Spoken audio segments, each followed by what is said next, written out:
नमस्कार मित्रों, मैं पंकज। बिहार शिक्षक भर्ती में आप देखेंगे पहली से पाँचवीं यानी पीआरटी जो प्राथमिक लेवल की थी उसका भी रिजल्ट आप देखेंगे कल ही जारी कर दिया गया।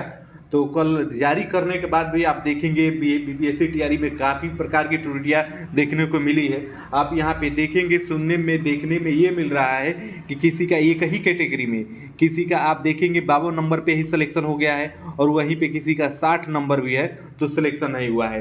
वहीं किसी का आप देखेंगे कि 50 पे सिलेक्शन हो गया, किसी का 55 पे नहीं हुआ है। इस प्रकार के भी त्रुटियां आप देखेंगे, सुनने में जानने में मिल रही है। इस प्रकार के भी अभ्यर्थी आपको मिल रहे हैं। जैसे कोई ओबीसी में है, किसी का आप देखेंगे कि किसी का 52 पे ही हो गया है और किसी का 60 पे भी नहीं हुआ है। ऐसे अभ्यर्थियां हैं तो आप देखेंगे इसमें भी कई प्रकार की त्रुटियां मिल रही है। और आखिरकार इतना हाई कट ऑफ इसका क्यों चला गया?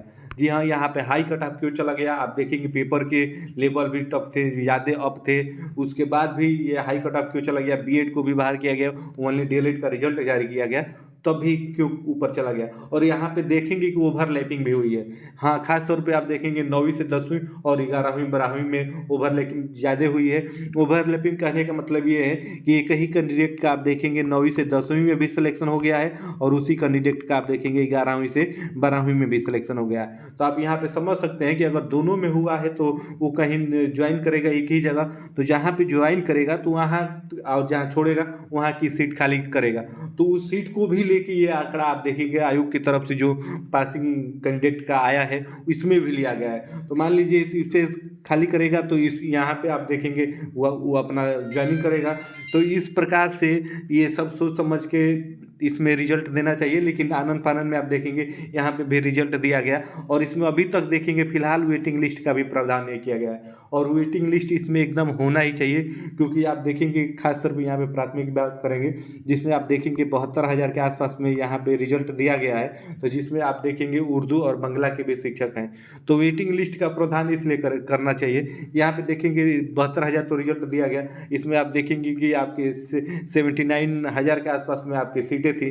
तो अगर इसमें 72,000 डॉक्यूमेंट वेरिफिकेशन में जाते हैं तो वहाँ पे भी देखेंगे कि कई प्रकार की त्रुटियां आपको मिलने की। इसमें आधे से अधिक अपात्र का भी चयन हो गया है। जैसे जिनका सीटेट अपेयरिंग में है उनका भी इसमें आप देखेंगे चयन हो गया है, जिनका बीटीसी अपेयरिंग में है उनका भी आप देखेंगे इसमें चयन हो गया है। कई ऐसे हैं जो फर्जी दस्तावेज के तरीके से इसमें चयन हो गए हैं। सबसे बड़ी बात ये बता दें कि एक दो मौकों पे ये देखने को मिला है कि जिसने अपना डॉक्यूमेंट अपलोड किया है बीएड का, जी हाँ, डॉक्यूमेंट अपलोड किया है बीएड का और कॉलम में केवल डीएलएड भर दिया है यानी बीटीसी भर दिया है, तो उसका भी यहाँ पे आप देखेंगे रिजल्ट जारी किया गया।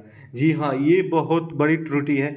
आप देखेंगे सारा कुछ उसने अपना नंबर जो डॉक्यूमेंट अपलोड है वो टोटल बीएड का किया है और केवल काले कॉलम में जो भरने वाला फॉर्म के समय उसने वहाँ पे बीटीसी यानी डीएलएड सेलेक्ट कर लिया है, तो वहाँ पे देखेंगे उसका भी रिजल्ट आ गया है। तो इस प्रकार के भी छात्र हैं। तो इस प्रकार के छात्र अगर आप देखेंगे जाएंगे दस्तावेज सत्यापन यानी डॉक्यूमेंट वेरिफिकेशन कराने, तो उनके पास तो ये बीटीसी यानी डीएलएड का सर्टिफिकेट प्रमाण पत्र रहेगा नहीं रहेगा तो बीएड का, तो अगर यहाँ पे ये नहीं करा पाएंगे तो ये भी यहाँ पे सीट खाली करेंगे। तो इस प्रकार से यहाँ पे वेटिंग लिस्ट एकदम कन्फर्म है कि आनी ही चाहिए। अगर सीटें भरने की मंशा है सरकार की, अगर सरकार चाहती है कि पूरी सीट भरी जाए।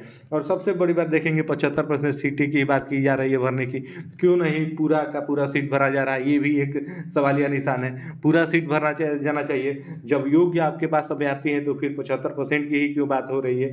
तो इस प्रकार से देखेंगे कि जो चयनित हुए हैं उसमें आधे से अधिक आपके अपात्र मिलेंगे।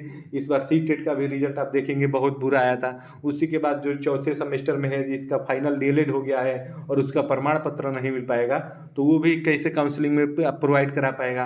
तो उसको भी वहाँ पे भी छटना है। तो ये उम्मीद इसमें जताई जा सकती है कि आप देखेंगे जैसा कि सुनने में मिल रहा है कि 68 आपकी जनरल की मेरिट गई है पुरुष की, और वही फीमेल की बात करें तो 58 मेरिट गई है। तो अगर आप देखेंगे कि अगर ऐसा कुछ वेटिंग लिस्ट की अगर प्रावधान किया जाता है तो आप देखेंगे कि जिसका इससे 1 से 2 नंबर कम रहेगा वेटिंग लिस्ट आप देखेंगे ज़्यादा नीचे तक नहीं जाता है। अगर 1 से 2 नंबर जिसका 68 है, अगर वही जनरल में 65, 66, 67 के आसपास में है तो आप देखेंगे उन लोगों के होने की उम्मीद ज़्यादा है क्योंकि इसमें वेटिंग लिस्ट आनी ही आनी है, क्योंकि इसमें सीटें आपकी नहीं भरेगी। इसमें आप ये समझ लीजिए कि अगर 72,000 का रिजल्ट आया है तो 72,000 का आप देखेंगे चयन नहीं होना है। ये बार बार आपसे हम ये बात कर रहे हैं, क्योंकि आप देखेंगे डॉक्यूमेंट वेरिफिकेशन में काफ़ी फर्जीवाड़े तरीके से इसमें अपीयर हुए हुए सारे लोग छटेंगे। तो 72 में मान के चलिए कि 30,000 से अधिक ही फर्जी अभ्यर्थी हैं, तो वो छटेंगे तो फिर सीटें बहुत नीचे आ जाएगी। और सरकार की मंशा है कि नहीं है अगर करने की, अगर मंशा होगी तो फिर वेटिंग लिस्ट देंगे। लेकिन आयोग की तरफ से आप देखेंगे कहा गया है कि इसमें जो सीटें खाली रह जाएगी उसको अगली वैकेंसी में जोड़ देंगे। और ठीक है कि आप जोड़ देंगे, लेकिन इसमें जो मान लीजिए कैंडिडेट 1 या 2 नंबर से हाई नंबर पे पहुंचा है उसका नहीं हो रहा है, तो फिर उसको शुरू से तैयारी करनी पड़ेगी, उस परीक्षा को अटेम्प्ट करना पड़ेगा, तो ये लंबा प्रोसेस हो जाएगा। तो इसी में जिसका 1 या 2 नंबर नीचे आ रहा है तो आपको वेटिंग लिस्ट का प्रावधान करना चाहिए कि वहाँ पे चयन हो जाए। और जो अपात्र कैंडिडेट हैं, जो फर्जी तरीके से अपना दस्तावेज लगा दिए हैं, डोमिसाइल लगा दिए, इधर अदर स्टेट होने के बाद डोमिसाइल लगा के हुए हैं, और जिनका सीटेट अपेयरिंग में है वो पास नहीं हो पाए हैं, इसमें उनका रिजल्ट आ गया है। जिनके पास डीएलएड का प्रमाण पत्र नहीं है उनका रिजल्ट आ गया है। और ओवरलैपिंग हुआ है। कितने ऐसे अभ्यर्थी हैं कि जिनका पहली से 5वीं में भी हुआ है, 6वीं से 8वीं में भी हुआ है, 6वीं सॉरी ये बोले 9वीं से आप देखेंगे 10वीं में भी हुआ है, और वही आपका जो 11वीं से 12वीं है उसमें भी हुआ है। तो ये तीनों जगह तो ज्वाइन करेगा नहीं, तो एक जगह ही ज्वाइन करेगा। तो एक जगह करेगा तो 2 जगह की अपनी सीटें खाली करेगा।